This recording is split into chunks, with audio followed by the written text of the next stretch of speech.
ഇത് വളരെ ഞാൻ 5-6 വട്ടവും പറഞ്ഞു അതിൻ്റെ റിപ്പീറ്റ് ചെയ്യേണ്ടി വരും എന്നുള്ളത്. അല്ലല്ല, ഞാൻ ജിയോ ബേബിയുടെ ഫ്രീഡം ഫൈറ്റ് എന്ന മൂവിയിൽ ഒരു റോൾ ചെയ്തിട്ടുണ്ട്. പിന്നെ ഞാനിപ്പം ഇതിനും ശേഷം സിനിമ ചെയ്തിട്ടുണ്ട്. ബിഗ് ബോസ് മുൻപ് ചെയ്ത സിനിമകളാണ് ഇനി വരാനുള്ളത്. എന്നെ സംബന്ധിച്ച് നിലവിൽ ചെയ്ത ലേറ്റസ്റ്റ് സ്ക്രീൻ സ്പേസ് കിട്ടിയൊരു മൂവിയാണ്. ബിഗ് ബോസിന് ശേഷം ഇങ്ങനെ പടർന്നുണ്ടേ ആൾക്കാർക്ക് വിചാരം എന്നുള്ള മേ ബി തോന്നിയ കാര്യം എനിക്ക് വരുന്ന ടെക്സ്റ്റ് അതാണ്.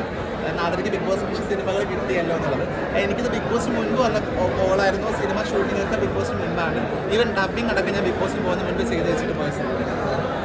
അതിൻ്റേതായിട്ടുള്ളൊരു സന്തോഷമുണ്ട്. കാരണം നമുക്ക് അതിന് മുൻപ് ചെയ്യാൻ പറ്റിയിട്ടുണ്ട്.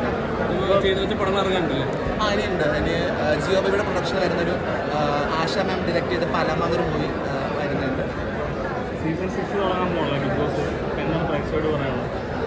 പ്രേക്ഷകരോട് ഓഫ് കോഴ്സ് നിങ്ങൾ എല്ലാ വട്ടവും സെലിബ്രേറ്റ് ചെയ്യുന്ന കണക്കുള്ള ഒരു രീതിയിൽ നമുക്ക് മാറ്റിപ്പിടിക്കരുതെന്ന് പലപ്പോഴും തോന്നിയിട്ടുണ്ട്. നമുക്ക് കുറച്ചും കൂടി പറഞ്ഞ കണക്ക് അഗ്രസീവായിട്ട് വരുന്ന ആളുകളെ മാത്രം, അത് ഞാൻ അങ്ങനെ മാത്രം എന്നാണ് പറയുന്നത്, എല്ലാം സെലിബ്രേറ്റ് ചെയ്യപ്പെടണം. അപ്പോൾ അത് എല്ലാ രീതിയിൽ തന്നെ വരട്ടെ. അതിൻ്റെ ഒരു തുടക്കമായിട്ടൊക്കെ എനിക്ക് പലപ്പോഴും എന്നെയോ റിയാസിലേക്ക് തോന്നിയിട്ടുണ്ട്. അപ്പോൾ ആ മാറ്റം കുറച്ചും കൂടി വൈഡായിട്ട് വരട്ടെ എന്നുള്ളതാണ്.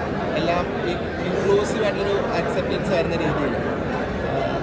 എന്തായാലും എനിക്ക് തോന്നുന്നു ഇനി വരുന്ന സീസണിൽ കുറച്ചും കൂടി വ്യത്യസ്ത മേഖലയിലുള്ള ആളുകൾ വരും. പിന്നെ എൻ്റെ ഒരു സജഷനായിട്ട് എനിക്കിപ്പോൾ തോന്നിയിട്ടുള്ള കാര്യം, ഒന്നിൽ കൂടുതൽ പ്യുവർ കമ്മ്യൂണിറ്റി റെപ്രസെൻറ്റേഷൻ വരട്ടെ എന്നുള്ളത്.